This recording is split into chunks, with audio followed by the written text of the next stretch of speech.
não, ela voltará para vós. Jesus, Lucas 10, versículo 6. Em verdade, há muitos desesperados na vida humana, mas quantos se apegam voluptuosamente à própria desesperação? Quantos revoltados fogem à luz da paciência? Quantos criminosos choram de dor por lhes ser impossível a consumação de novos delitos? Quantos tristes escapam voluntariamente às bênçãos da esperança? Para que um homem seja filho da paz, é imprescindível trabalhe intensamente no mundo íntimo, cessando as vozes da inadaptação à vontade divina e evitando as manifestações de desarmonia perante as leis eternas. Todos rogam a paz do planeta atormentado de horríveis discórdias, mas raros se fazem dignos dela. Exigem que a tranquilidade resida no mesmo apartamento onde mora o ódio gratuito aos vizinhos. Reclamam que a esperança tome assento com a inconformação e rogam a fé lhes aprove a ociosidade no campo da necessária preparação espiritual. Para a esmagadora maioria dessas criaturas comodistas, a paz legítima é realização muito distante. Em todos os setores da vida, a preparação e o mérito devem anteceder o benefício. Ninguém atinge o bem-estar em Cristo sem esforço no bem, sem disciplina elevada de sentimentos, sem iluminação do raciocínio. Antes da sublime edificação, poderão registrar os mais belos discursos, vislumbrar as mais altas perspectivas do plano superior, conviver com os grandes apóstolos da causa da redenção, mas poderão igualmente viver longe da harmonia interior que constitui a fonte divina e inesgotável da verdadeira felicidade. Porque se o homem ouve a lição da paz cristã sem o propósito firme de afeiçoar, é da própria recomendação do Senhor que esse bem celestial volte ao núcleo de origem como intransferível conquista de cada um.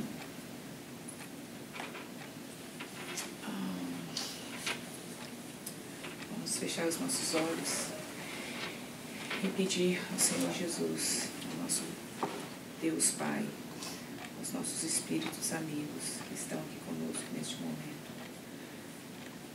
que nos ampare, que ampare a Flávia, palestrante dessa noite, que todos os ensinamentos que nós vamos ter aqui, que possa entrar em nossos corações, que nós possamos praticá-los com bastante fé, bastante boa vontade e felicidade e muito amor em nossos corações. Seja conosco, Senhor, hoje, agora e sempre. Assim seja. A palestra da noite hoje será Para Ser Feliz, com a Flávia. A Flávia tem contato com o Espiritismo desde a adolescência, mas começou a estudar há pouco mais de 5 anos. Como trabalhadora do A Caminho da Luz, contribui em várias tarefas, entre elas Clube da Leitura e Grupo de Adultos no Domingo. A palavra Flávia. Boa noite. Boa noite.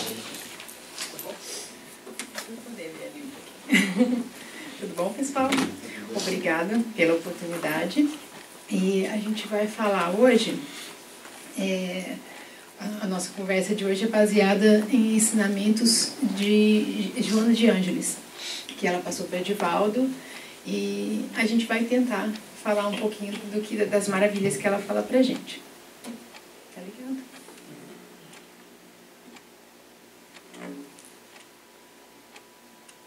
Ah, porque tá atrás não vai, né? Então, eu acho que a maioria das pessoas tá grande ali. Tem que diminuir a tela. Então, a maioria de nós acho que sabe de quem se trata Joana de Ângeles, né? Mas eu trouxe uma coisinha bem rapidinha sobre ela, caso alguém não saiba quem ela é. A Joana é o espírito que tem a tarefa de caminhar ao lado de Divaldo Franco nessa encarnação. Eles tiveram o primeiro contato em 1945, então estão juntos há todos esses anos, ela sempre acompanhando ele, passando lindas mensagens. Deu certo? Deu, né?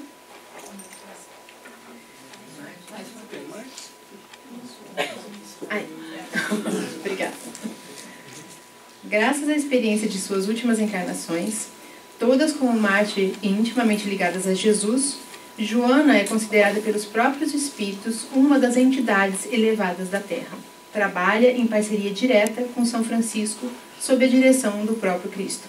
Essa informação está no livro de Valdo Franco, A Trajetória de um dos Maiores Médiuns de Todos os Tempos, que é a biografia dele lançada recentemente. Então, ela é uma das entidades mais elevadas da Terra, os espíritos nos contam. Ela trabalha com São Francisco, então a gente, né, sabe que o que ela falar tem que prestar atenção, porque vai ser importante.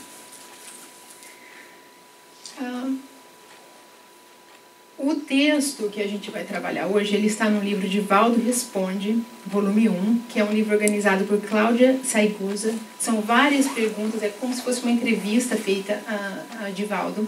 E essa pergunta específica fala da prevenção da depressão.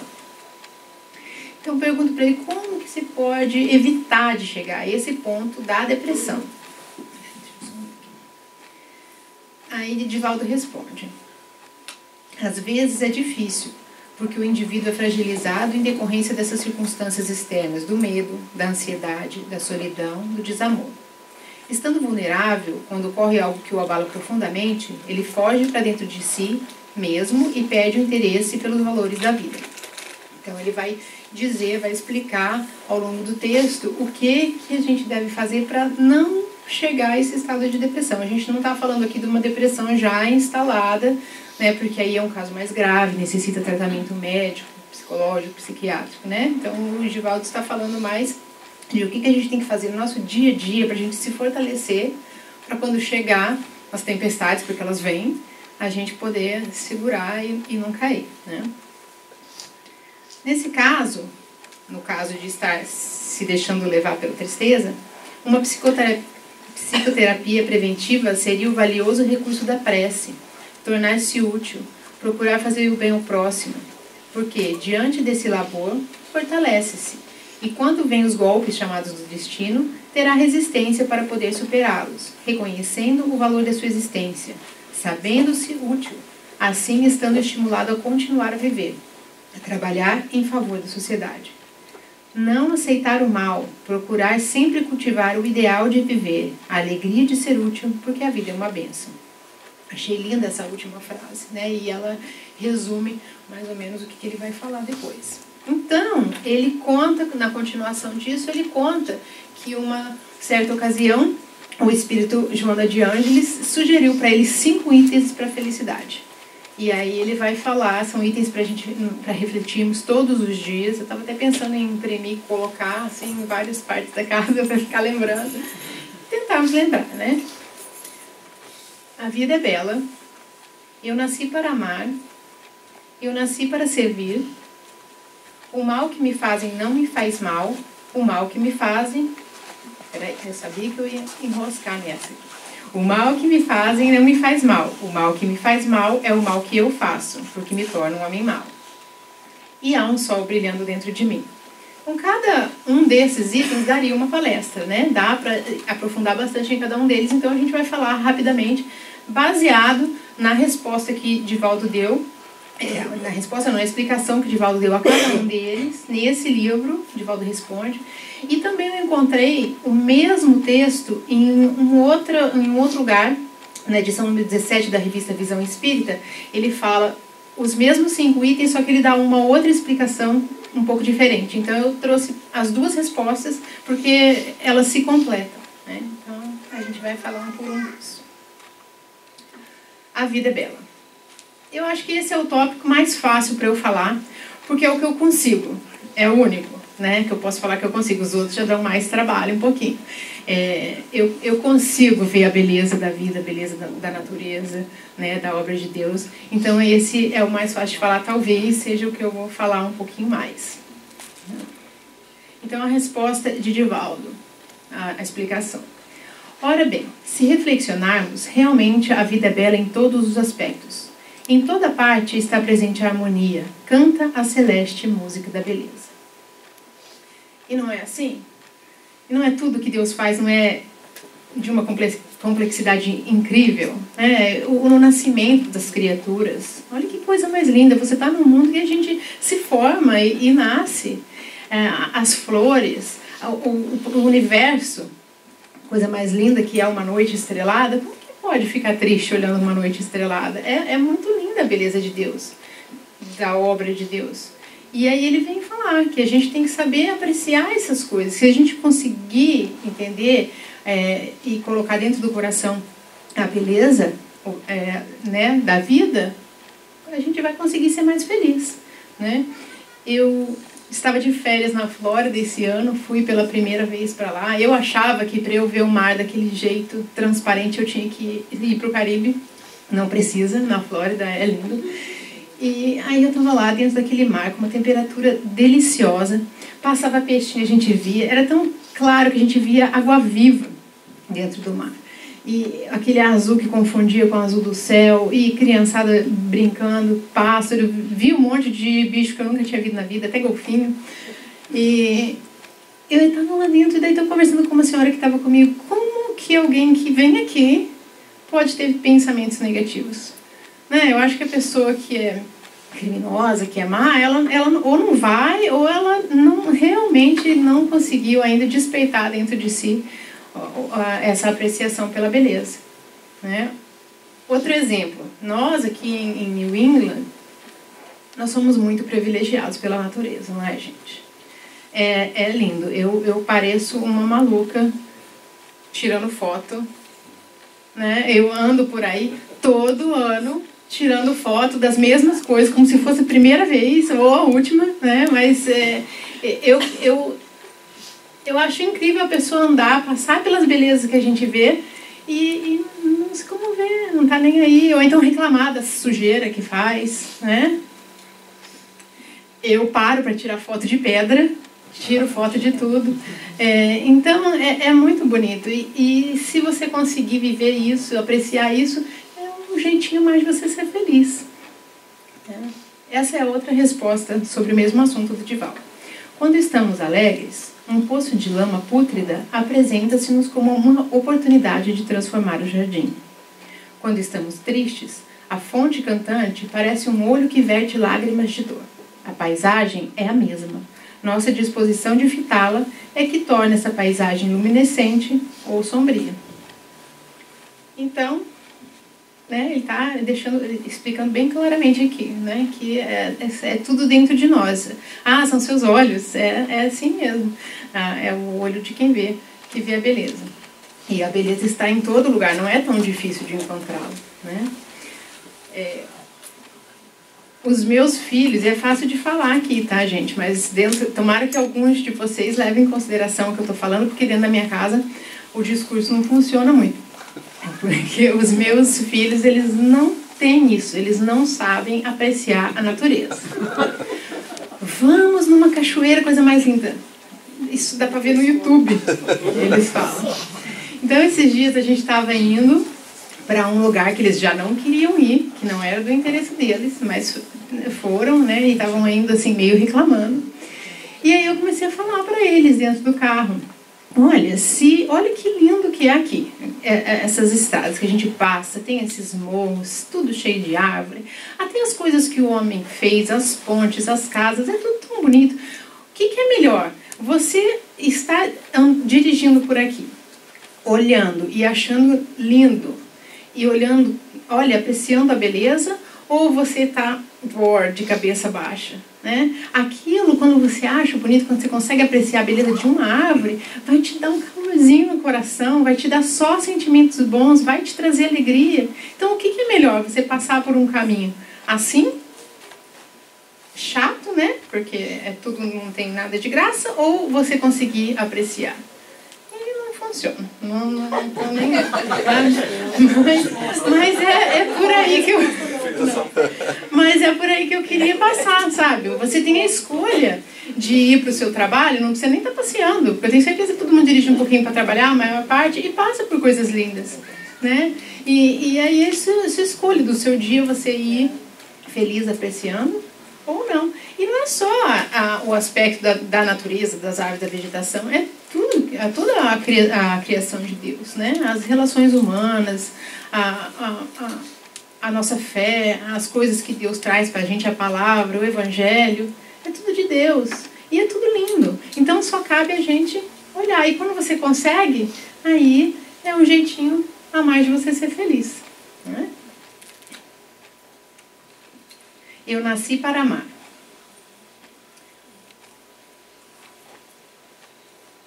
A maioria das pessoas sempre acha que nasceu para ser amada, olvidando-se que o amor não é um jogo de interesse, mas a própria razão de ser da vida. A própria razão de ser da vida é o amor. Então quer dizer que se você não ama, a vida perde o sentido. E aí é claro que vai ficar tristinho, vai dar uma depressão, né?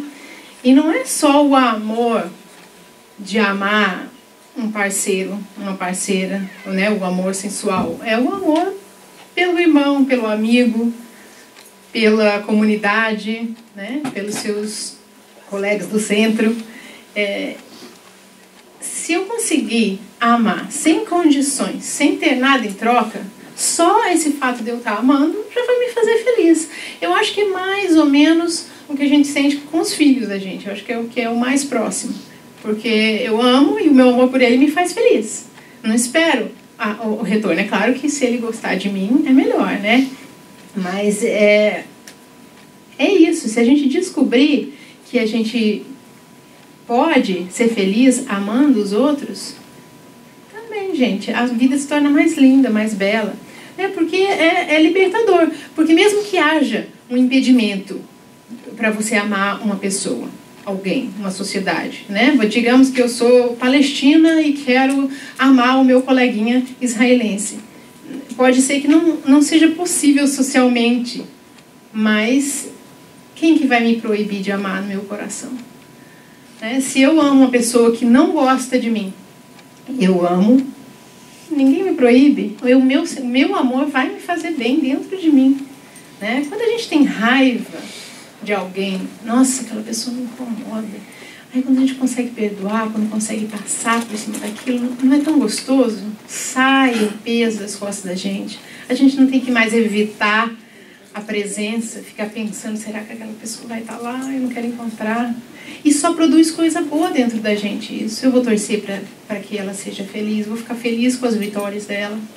Então, é realmente isso que a gente tem que tentar descobrir. Como eu falei no começo, já é mais difícil do que achar tudo bonito, né? Exige um esforço um pouquinho maior.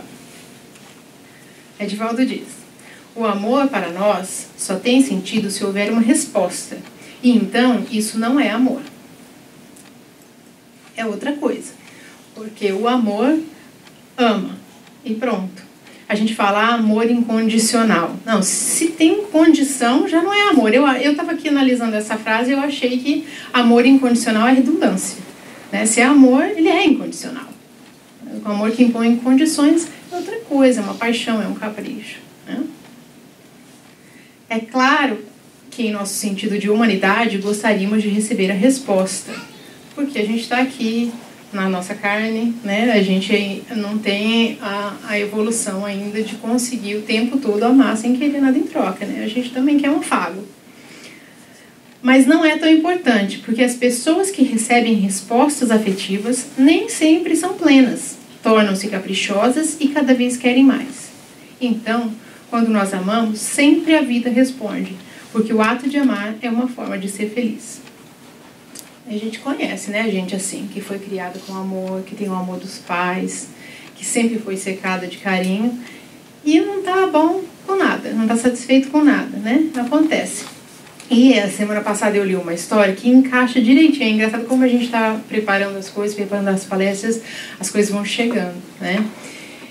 Eu li essa história de um advogado muito bem sucedido de Nova York, muito rico, muito chique. Há 30 anos atrás, ele está contando, ele tinha um namorado que era professor da 5ª série. E ele fala que ele era uma pessoa maravilhosa, tinha uma energia e amava essas crianças, escrevia teatrinho, fazia personagem para as crianças, ficava lá horas ensaiando. E aí ele, o advogado, ia lá, assistia e tal. E ele falou que eles se divertiam muito, que era uma relação muito boa.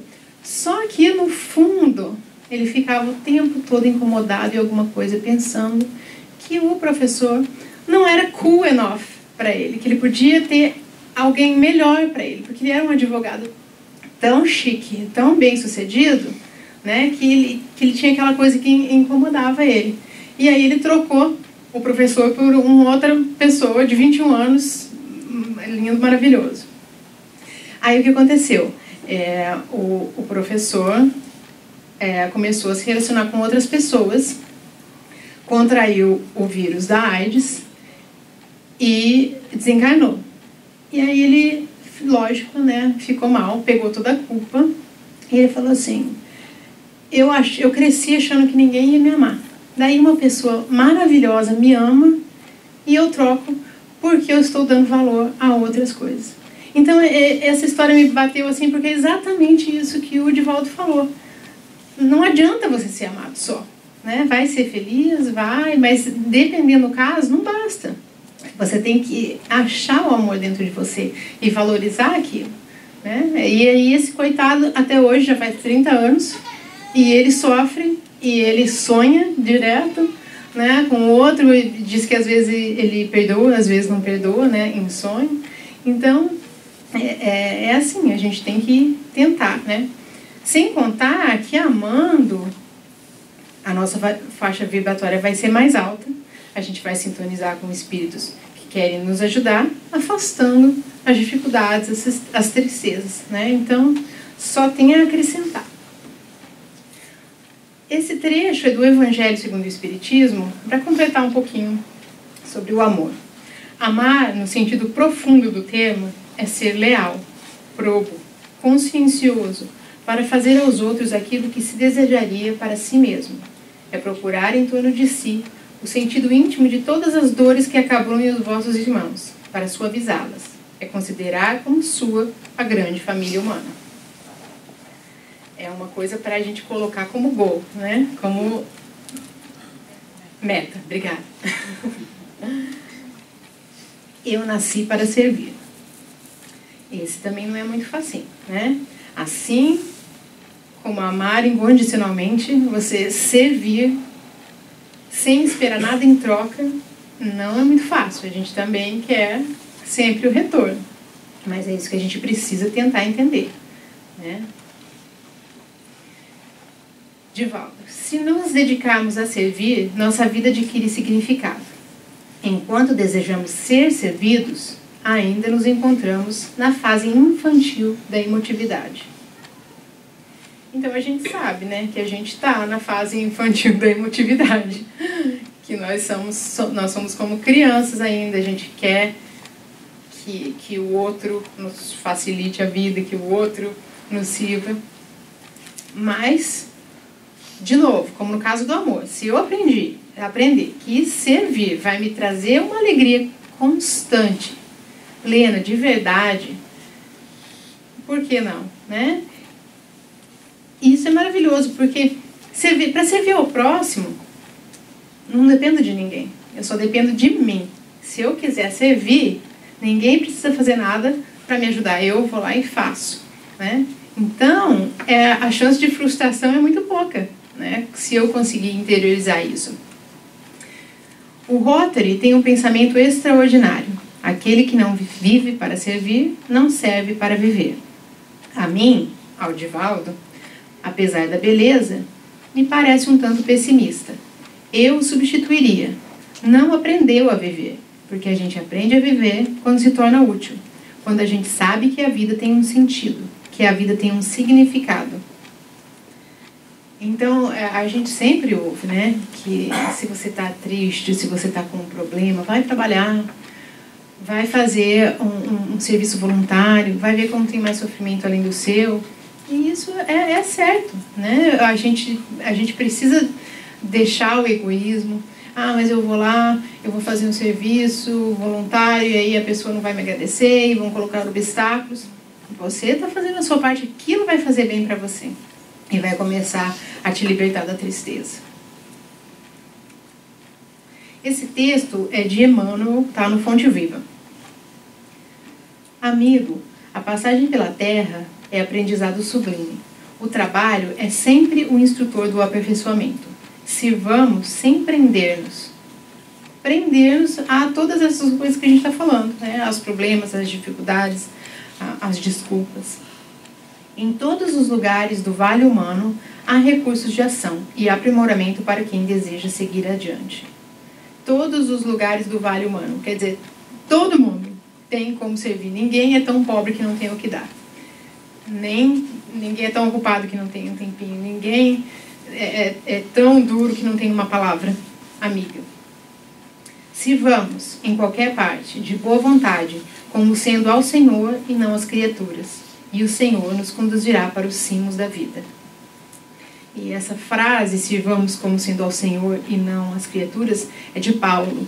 Foi baseado na frase de Paulo que Emmanuel fez esse texto. E eu achei muito bonito.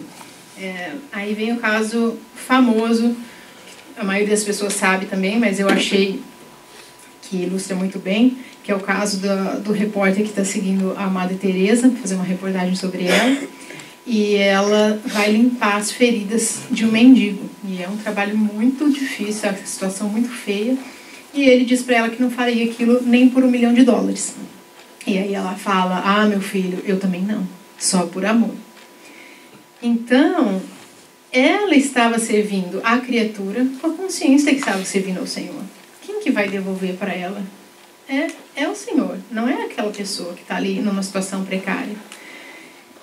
Mas a gente não precisa ser a Amada Teresa, que ainda a gente vai demorar um pouquinho para chegar lá, né? Não precisa, quando a gente ouve uma história assim, eu sempre digo, quando a gente ouve uma história de Chico, de Madre Teresa, de São Francisco, não é que a gente tem que pegar e ser assim amanhã.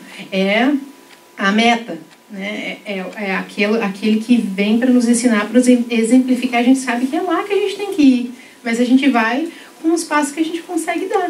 Né? Não precisa ser assim tão grandioso. Nós estamos cercados de família, de amigos, que às vezes precisam de um ombro, às vezes precisa de uma comida cozinhada lá porque tá numa situação difícil, às vezes precisa de $20, não tem coragem de pedir.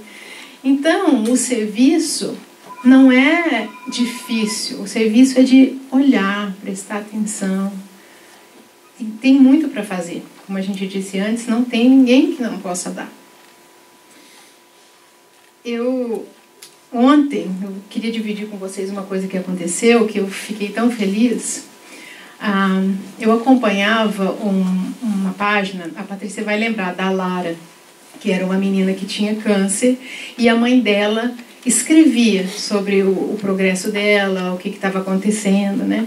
E ela desencarnou, e eu devo ter mandado uma mensagem para a mãe da Lara, quando ela desencarnou, que eu nem lembro. Isso já faz 2 anos. E aí no Facebook tem umas mensagens que, se a pessoa não é sua amiga no Facebook, as mensagens vão para um lugarzinho meio escondido lá. E principalmente quando você vê no telefone, você não vê aquilo.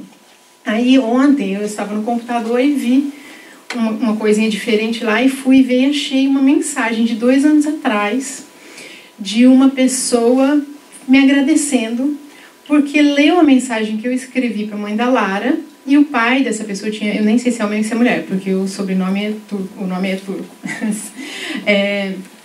O pai tinha morrido há 3 semanas antes, e as minhas palavras sobre a vida após a morte consolaram. E ela falou assim, eu suponho que seja uma mulher, ela disse que o fato de eu ser de uma outra religião, ela é muçulmana, e estar tão longe de ter as crenças parecidas com a dela, que foi consolador.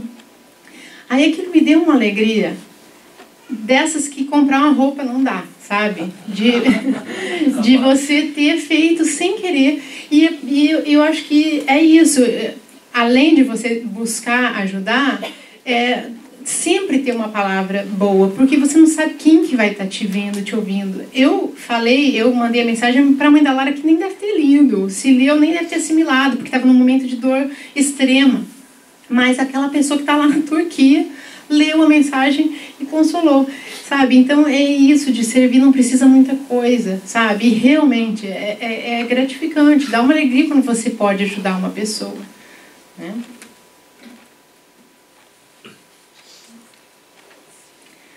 O mal que me fazem não me faz mal. O mal que me faz mal é o mal que eu faço porque me torno ser mal. Essa frase foi a que mais me chamou a atenção quando eu vi esses itens, porque ela é mais complexa, ela faz a gente pensar e refletir, né? A moça aqui está bem no momento de decidir se o mal que estão fazendo para ela vai afetar ela ou não, né? É você que decide. Se você quer para você o mal, ou se você vai deixar levar para trás, né? Em realidade, ninguém faz mal a outrem, porque sempre ele é feito a si próprio, assim como o bem. Quando o indivíduo se dedica ao mal, ele infeliz em sua ação. A gente sempre ouve, quando a gente faz o bem, a gente é o primeiro a ser beneficiado. Quando a gente faz o mal, o problema é meu, está em mim, né? Então eu vou escolher se eu quero que o mal do outro me afete ou não. Eu vou contar outra historinha, tá? Eu adoro contar histórias. Eu tenho um hábito não muito saudável de todo ano, em setembro, eu assisto os documentários do 9/11. É assunto para outra palestra isso, tá? Esse meu hábito, mas assisto. Eu tenho uma curiosidade histórica de saber o que aconteceu. Esse ano eu assisti de novo e agora está suavizando, eles estão contando as histórias das famílias e tal. E tinha essa história da mãe desse rapaz. Ele tinha 33 anos, trabalhava em uma das torres. Aí ela contando que na hora que aconteceu, ela ficou sabendo, alguém ligou para ela. E ela, sem saber o que tinha acontecido com o filho dela, ela disse que pegou o telefone e foi sentar embaixo de uma árvore no jardim dela para se preparar para o que ela ia ter que enfrentar. Aí aquilo já me chamou a atenção, eu já comecei a prestar atenção na mulher, porque eu pensei, é uma pessoa já espiritualizada, ela foi lá embaixo da árvore, no jardim, se acalmar, se preparar. E a mulher era uma fofa, assim, o jeito dela falar, velhinha, um monte de filhos, e esse filho era lá no meio. E aí ela falou assim, depois que ela soube, ele realmente desencarnou, o filho dela. Temos uma escolha, ficar com muita raiva porque isso aconteceu, ou agradecer pelos 33 anos que ele esteve conosco. E agora nós temos o recurso maravilhoso da recordação. A revolta seria ignorar todos os presentes que recebemos. E eu achei a coisa mais linda, sabe? É lógico que ela sofreu, é lógico que doeu. Até hoje ela tem momentos difíceis. Ela fala, não é que é assim, um ser acima da dor, né? Mas ela fez essa escolha, ela não aceitou o mal, ela deixou o mal de volta. O mal é de quem fez, né? Porque se ela se revoltasse, se ela quisesse, né, revanche, revolta, se ela ficasse com ódio de todo mundo que é daquela religião, o que ia acontecer? O mal ia ser dela, né? Tem uma frase também que é relacionada com o 11 de setembro, que diz, o ódio deles é o seu fardo, o nosso amor é nosso paraíso. Então, a gente tem que refletir nisso. Em realidade, quando alguém não gosta da gente, o problema não é nosso, é da pessoa. Se alguém fala mal de nós, há de ter um fator de desequilíbrio de quem fala. A inveja, a competição, a insensatez, o desejo de superar ou simplesmente uma alma atormentada. Então, se alguém não gosta de nós, o problema é da pessoa. Mas quando nós não gostamos de alguém, o problema é nosso. Quando nós não gostamos de alguém, o problema é nosso. Porque nós é que não estamos bem. Nós é que estamos doentes. Daí, o mal que me fazem não me faz mal. Porque a vibração negativa só encontra apoio quando há consonância.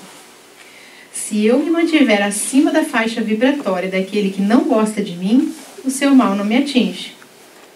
Tá vindo lá o ódio dele, eu tô aqui, vai passar reto. Agora, se eu reagir e abaixar, aí me pega. Daí o mal que a pessoa me faz mal. Agora, o mal pior é o que nós fazemos, porque nos torna pessoas más. Daí nós devemos incitar todo o esforço para nunca retribuir o mal com o mal. Não é fácil também, A gente tem que receber o mal, receber uma ingratidão, receber uma ofensa e manter a calma e não revidar. Não é fácil, é uma coisa que nós estamos trabalhando no dia a dia, a gente sabe que a gente tem que tentar. Mas a gente precisa, e o ideal é tentar até a gente orar para essa pessoa que nos está fazendo mal, para ela sair dessa sintonia de mal, para ela melhorar, para o mal, para ela parar de vir na direção da gente. Né? Porque a pessoa, como o Divaldo falou acima, ela não é uma pessoa que vai ser má para a vida inteira, ela está com um problema, ela está com uma doença, ela tem alguma obsessão com você, né, o desejo de te superar, uma alma atormentada, ela quer competir. Se a gente orar e se a gente conseguir ajudar de alguma forma, o perigo já diminui, né? Eu não preciso nem ficar me mantendo em vibração alta. Mas a gente precisa sempre orar para a pessoa, e a gente tem que tentar orar também, como o Divaldo falou no começo, o recurso da prece, para a gente ficar numa vibração, sempre numa sintonia boa, para a gente não cair no mal. E a gente tem que lembrar que a gente está sempre, por mais que a gente esteja trabalhando e conseguindo ficar, né, numa sintonia boa, com pensamentos bons, com ações boas, a gente está sujeito. A gente está nesse planeta, a gente está sujeito a fazer uma coisa errada, a desejar o mal, a praticar o mal. Né? O Livro dos Espíritos fala sobre isso. Estando sujeito ao erro, não pode o homem enganar-se na apreciação do bem e do mal e crer que pratica o bem, quando em realidade pratica o mal? Não pode isso? A gente pode se enganar, a gente pode achar que está fazendo uma coisa boa, quando na verdade não é. Né? Eu vou colocar essa pessoa para fora para ver se ela toma rumo na vida sozinha. Né? Ou fazer uma fofoca, porque assim vai ajudar a pessoa. Né? Então, várias coisas que a gente acha que a gente está fazendo bem e a gente não pode não estar. Aí, o que os Espíritos respondem para essa pergunta? Jesus disse: vede o que querias que vos fizessem ou não vos fizessem. Tudo se resume nisso: não vos enganareis. Então, é sempre uma coisa boa da gente ter em mente. Essa frase, né? What would Jesus do? O que Jesus faria? Né? E o que eu gostaria que fizessem a mim? Será que a hora que eu estou falando, contando da vida da minha amiga para outra amiga, se eu tivesse no lugar dela, eu ia gostar que estivesse falando? Né? Será que na hora que lá no trabalho eu estou prejudicando o trabalho do meu amigo? Pensa, né? Vamos pensar, vamos colocar no lugar das pessoas. Eu vou gostar ou eu não vou gostar, né? Mas essa mensagem aqui, o principal a gente ter em mente é isso, né? Não vamos ficar preocupando com o mal que os outros nos fazem, porque não vai atingir. Deixa a pessoa fazer mal. Né? E se a gente retornar com o bem, ou mesmo se a gente não conseguir retornar o bem para aquela pessoa, retorna com o bem para outra pessoa, porque a gente vai estar fazendo bem, a gente vai estar se elevando, a gente vai estar se melhorando, vai estar saindo daquela sintonia. Você não precisa pegar e ir lá abraçar a pessoa que te fez mal, mas se não desejar o mal a ela, fazer bem a outra pessoa, a gente já está se ajudando. Tentativas, né? Há um sol brilhando dentro de mim. Eu falei que tinha sol. Não é uma luz qualquer, não, gente. É um sol que tem dentro da gente. E quem falou isso foi a Joana de Ângeles. Então, é importante. Quando o sol brilha dentro de mim, a alegria, o objetivo essencial da vida, nunca se apresenta entre sombras, qual ocorre com uma lâmpada, na qual a claridade vem de dentro para fora. Se alguém carrega uma lâmpada, embora a luz que irradia também projete sombra, quando o seu brilho é interior, um sol interno, tudo é luz. A alegria, a vida, não há depressão. E o que é essa luz? Né? Como que a gente faz para ter luz interna? Eu imagino que essa luz já esteja dentro da gente, porque a luz é a centelha divina que Deus coloca na gente quando Ele nos cria. Eu acho que deve, né, existir desde sempre, a gente só precisa deixar brilhar. Eu imaginei assim, um vaso de vidro muito sujo, embarreado mesmo, uma vela dentro. E com o passar do tempo, das tempestades, a tempestade vai batendo ali, vai tirando as camadas de sujeira, fazendo a analogia com as nossas reencarnações. A gente vai aprendendo, apanhando, vai levando lambada de tempestade, vai saindo mais um pouquinho de sujeira, até que fica limpinho e brilha. Então tá lá, gente, a gente só precisa achar. O Divaldo continua mais ou menos na mesma linha. Há um sol que brilha dentro de nós, é a presença do amor, porque normalmente o sol brilha fora, e nós que estamos no meio projetamos sombra. Então, se o sol está brilhando aqui, eu estou aqui, tem uma sombra aqui que eu estou fazendo, né? Então, se eu estou com a luz de fora, alguma coisa em mim vai fazer sombra, alguma coisa ainda não é luz, alguma coisa ainda não está legal. Então, se eu coloco o sol, a luz dentro, aí faz sombra, né? Aí brilha em volta toda. Quando instalamos o sol do amor dentro de nós, na crença, na beleza, nós nos tornamos uma lâmpada que irradia em todas as direções. Como que isso vai me ajudar a não ficar deprimido? Tem um sol dentro de mim, né? Se eu sei que tem uma luz lá dentro de mim, eu tenho essa certeza, e eu sei que essa luz é o amor de Deus, como é que eu vou ficar triste? Como é que eu vou querer apagar a luz? Eu vou querer trabalhar sempre, cada vez mais, para brilhar a minha luz, né? Se eu estou triste, eu preciso lembrar que Deus me ama, que Deus colocou uma luz dentro de mim e que Ele me deu o caminho e o ensinamento para eu chegar lá e fazer a minha luz brilhar. Não é amanhã, né? Eu lembrei também do Voltei, que é um livro que o irmão Jacob escreveu, e ele era presidente da FEB, ele era trabalhador espírita de muitos anos, mas ele tinha uns probleminhas dele, que ele não tinha consciência. E quando ele chegou no plano espiritual, que ele viu que todo mundo brilhava e ele não brilhava, ele ficou arrasado. Como assim, né? Cadê minha luz? E trabalhou até conseguir. Então, é difícil, a gente precisa... Olha, uma coisa bem bonita que aconteceu também para mim, fazendo essa palestra, é que esses 5 itens da Joana estão em todos os lugares. Em todas as músicas que a gente cantou aqui hoje, tinha uma mensagem de como ser feliz. A leitura... Tudo, enquanto eu estava preparando isso aqui, tudo que vinha, que chegava para mim, tinha alguma coisa a ver com uma dessas coisas. Então, a gente tem que talvez prestar um pouquinho mais de atenção.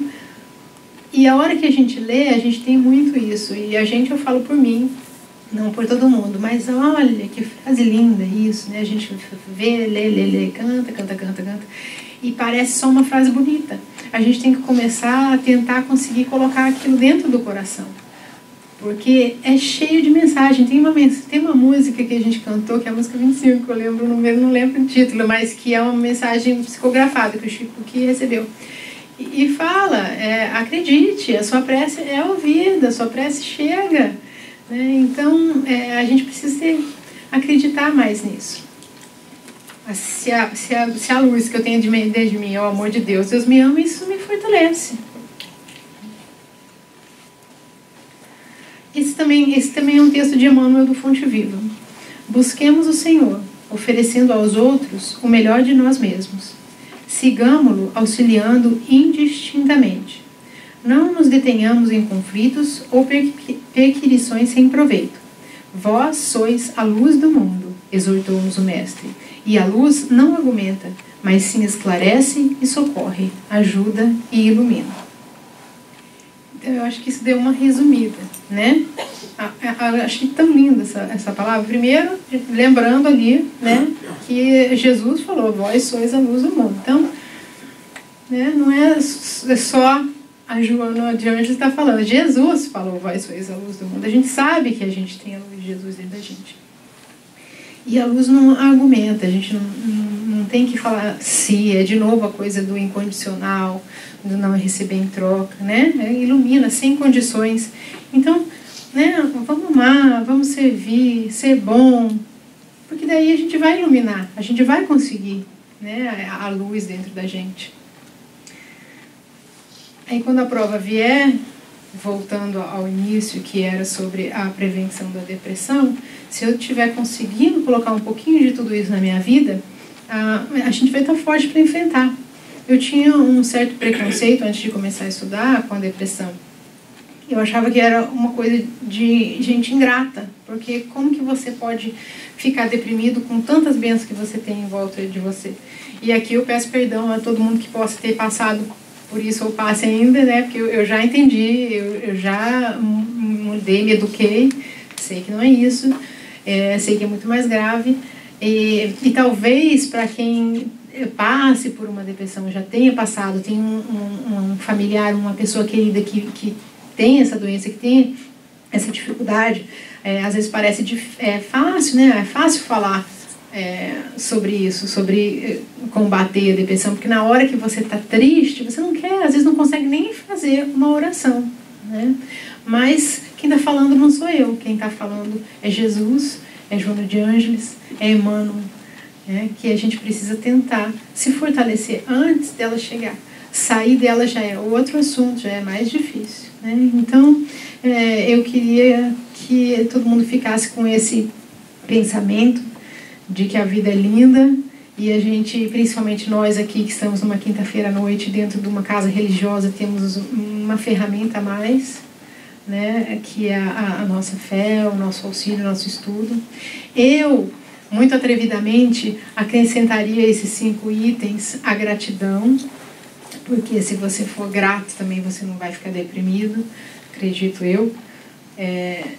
Você sabe que Deus te deu a vida, que Deus está com você em todos os momentos, que o seu problema é uma prova que você tem que passar, que vai te fazer ficar melhor depois, não é à toa, não é porque você é um joguinho na mão de Deus, que a sua vida está difícil agora, você provavelmente concordou, quis, pediu, implorou para ter aquele problema para você, porque você já sabe que depois vem uma coisa maior para a sua vida, né? Então, é isso. Eu terminei com essa frase do Evangelho: assim resplandeça a vossa luz diante dos homens, para que vejam as vossas boas obras e glorifiquem a vosso Pai que estás nos céus. Boa noite, gente. Obrigada.